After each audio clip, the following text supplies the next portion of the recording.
2 Samuel chapter 7. Ang message ni Nathan kay David. Nung nakatira na si King David sa palasyo niya at pinagpapahinga na siya ni Lord sa lahat ng kalaban niya, sinabi ng hari kay Prophet Nathan, "Tingnan mo, nakatira ako sa palasyo na gawa sa cedar, pero ang box ng kasunduan ng Diyos nasa tent lang."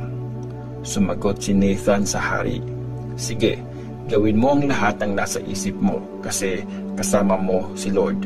Pero nung gabing yun, sinabi ni Lord kay Nathan, "Puntahan mo ang servant kong si David at sabihin mong ito ang sabi ni Lord. Hindi ikaw ang magtatayo ng tirahan ko. Hindi pa ako nakakatira sa isang bahay na permanente mula nung araw na niligtas ko ang bayan ng Israel sa Egypt hanggang ngayon. Sa tent lang ako nakatira habang naglalakbay. Sa lahat ng lugar na napuntahan ko, kasama ang buong bayan ng Israel, hindi ako nagsabi sa mga leaders ng tribes na inutusan ko mag-alaga sa bayan kong Israel na gawan nila ako ng bahay na gawa sa cedar. Kaya sabihin mo rin sa servant kong si David na ito ang sinasabi ni Lord na makapangyarihan. Ako ang kumuha sa iyo mula sa pag-aalaga ng tupa sa damuhan para gawin kang leader ng bayan kong Israel. Kasama mo ako kahit saan ka pumunta at winasak ko sa harap mo ang lahat ng kalaban mo. Gagawin kitang sikat tulad ng kilalang tao sa mundo at pipili ako ng lugar para sa bayan kong Israel at dun ko sila ilalagay. Dun sila titira at wala nang manggugulo sa kanila. Di na sila aapihin ng mga taong marahas gaya ng dati nung time na nag-a-appoint ako ng mga leaders ng tribes sa bayan kong Israel. At pagpapahingahin kita sa lahat ng kalaban mo. Di lang yun, ako si Lord ang nagsasabi sa iyo na gagawin kong matatag ang lahi mo. Pag namatay at nalibing ka sa libingan ng mga ancestors mo, gagawin kong haring papalit sa iyo ang isa sa magiging anak mo at papatatagin ko ang kaharian niya. Siya ang gagawa ng temple para sa akin at gagawin kong forever na matatag ang paghahari niya. Ako ang magiging tatay niya at magiging anak ko siya. Pag gumawa siya ng mali, paparusahan ko siya gaya ng pagpaparusa ng isang tatay, pero di magbabago ang wagas kong pagmamahal sa kanya. Di gaya ng ginawa ko kay Saul na tinanggal ko bilang hari para palitan mo. At ang lahi at kaharian mo ay siguradong magtatagal. Magiging matatag ang paghahari mo forever." Sinabi ni Nathan kay David yung lahat ng narinig at nakita niya. Ang prayer ni David. Tapos, pumasok si David sa banal na tent. Umupo siya at nagpray kay Lord. "Lord God, ako at ang pamilya ko, di kami karapat-dapat sa lahat ng kabutihang ginawa mo sa amin. Pero maliit na bagay lang ito para sa iyo.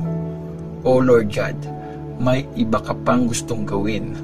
Nag-promise ka na rin tungkol sa lahi ko sa mga darating na panahon. Ganito ka ba sa lahat ng tao, O Lord God? Ano pang masasabi ko? Kilala mo ako na servant mo, O Lord God.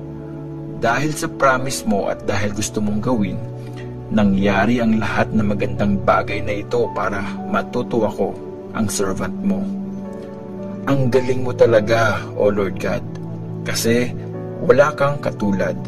Ikaw lang ang nag-iisang Diyos, gaya ng lagi naming naririnig. Walang ibang bansa na gaya ng bayan mong Israel na pinalaya mo para maging bayan mo. Nakilala ka dahil sa magagaling at nakakabilib na mga bagay na ginawa mo para sa kanila. Kinabuhi mo ang ibang mga bansa at ang mga Diyos nila. At pinatatag mo ang bayan mong Israel para maging bayan mo forever. At ikaw, O Lord, ang naging Diyos nila. Kaya Lord God, tuparin mo at siguraduhin hindi magbabago ang promise mo sa akin na servant mo at sa magiging lahi ko. Gawin mo ang sinabi mo at paparangalan ka forever bilang Lord ng makapangyarihan, Diyos ng Israel. Magpapatuloy ang paghahari ng lahi ko, ang servant mo, Dahil ikaw, Lord ng mga pangyarihan, ang Diyos ng Israel ang nagsabi sa akin, gagawin kong mga hari ang lahi mo. Kaya ako na servant mo ay nagkaroon ng lakas ng loob na sabihin ang prayer na ito sa iyo. Lord God, ikaw ay Diyos. Tinutupad mo ang mga sinabi mo at promise mo ang mabuting bagay na ito sa akin na servant mo. Kaya sana, i-bless mo ang pamilya ko para forever ito magpatuloy. Dahil ikaw, Lord God, ang nag-promise nito na i-bless mo forever ang lahi ng servant mo. 2 Samuel chapter 8. Nanalo si David sa mga gera. Pagkatapos ng mga ito, nilusob at tinalo ulit ni David ang mga Philistines at inagaw niya mula sa kanila ang kontrol sa Metheg-Amma. Sunod na tinalo ni David ang mga Moabites. Pinahiga niya sila sa lupa ng 3 hilera. Pinatay niya yung nasa 2 hilera at hinayaang mabuhay yung nasa 1 hilera. Yung mga natirang Moabites ang naging mga alipin ni David at pinagbayad niya ng tax. Tinalo rin ni David ang hari ng Zobah na si Hadadezer, anak ni Rehob.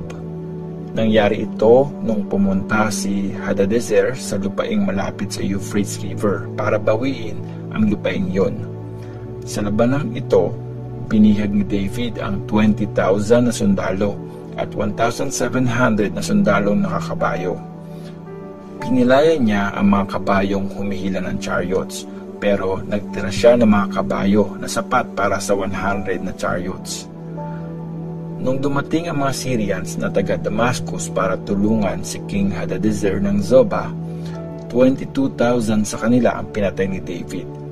Tapos, nagtayo si David ng mga kampo sa teritoryo ng mga Syrians at naging alipin sila ni David at pinagbayad sila ng tax. Pinanalo ni Lord si David saan man siya pumunta.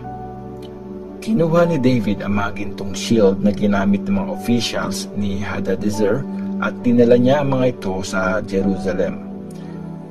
Kinuha rin niya ang napakaraming bronze mula sa Beta at Berothai, mga city na sakop ni Hadadezer. Nung mabalitaan ni King Toi ng Hamat na tinalo ni David ang buong army ni Hadadezer, pinapunta niya kay King David ang anak niyang si Joram para i-congratulate ito. Nilabanan kasi at tinalo ni David si Hadadezer. Madalas kasing magkalaban sa gera sina Hadadezer at Toi. Dinalhan ni Joram si David ng mga regalong gawa sa silver, gold at bronze. Dinedicate din ni King David ang mga ito kay Lord, kasama ang mga silver at gold na nakuha niya sa lahat ng bansang sinakop niya, mula Edom, Moab, Ammon, Philistia at Amalek. Kasama rin sa mga nilaan niya yung mga nilimas niya kay Hadadezer na anak ni Rehob at hari ng Zobah. Lalong naging sikat si David pagbalik niya nung pinatay niya ang 18,000 na Edomites sa Salt Valley. Tapos, nagtayo siya ng mga kampo sa buong Edom at naging alipin niya yung lahat ng mga taga-Edom. Pinanalo ni Lord si David saan man siya pumunta.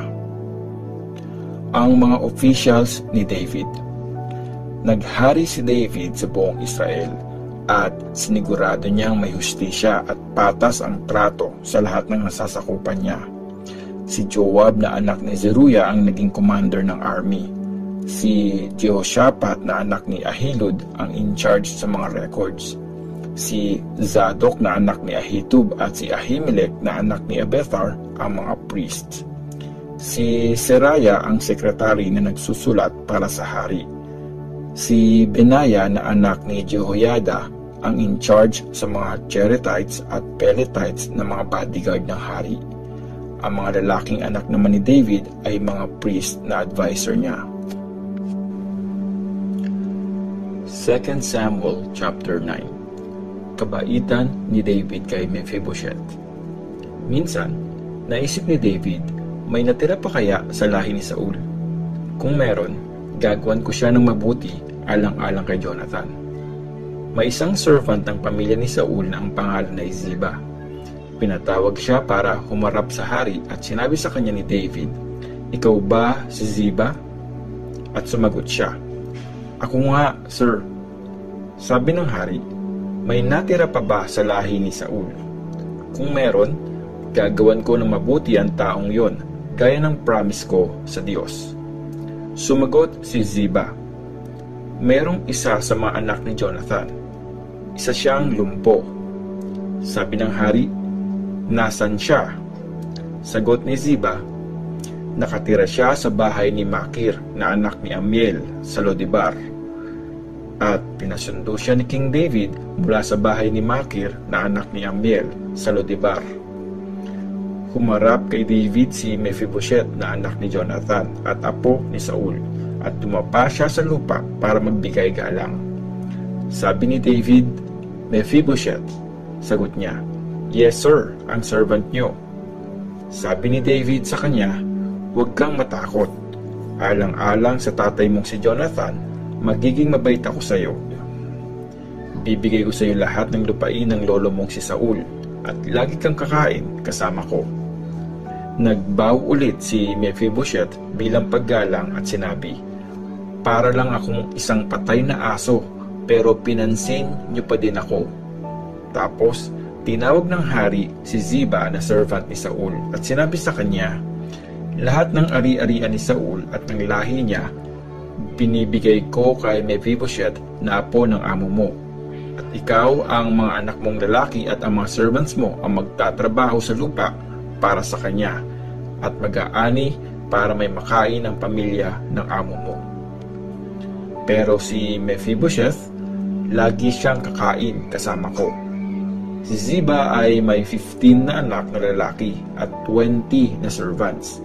Sumagot si Ziba sa hari, "Mahal na hari, gagawin ko lahat ng sinabi niyo." At mula noon, kumain si Mephibosheth kasama ni David na parang isa sa mga anak ng hari.